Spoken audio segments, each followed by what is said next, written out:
So diri lang ta sa search. I-type lang nato diri mga boss, power plan. Then automatic na niya i-sort, no?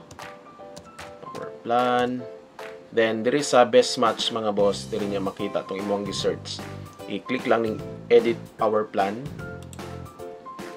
So naay pop-up window mo gawas mga boss.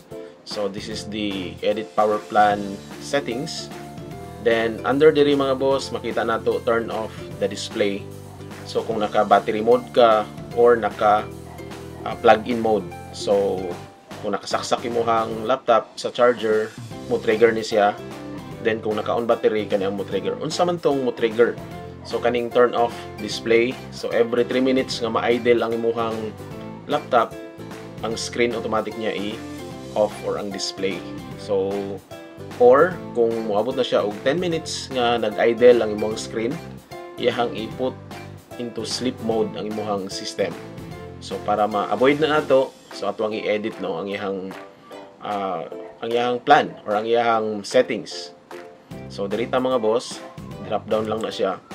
So you can choose time, no, kung pila ka minutes imong gusto or hours. So in our case, we will use never. So meaning dili siya ma-off. Okay, so i-never lang po nato diri sa sleep. Then there is a plug-in mode, i-never po nato. So i-never nato siya tanan.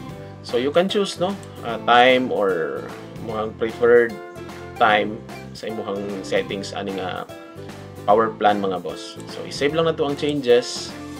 Then restart your computer system para mo take effect na itong settings nga itong gi-change.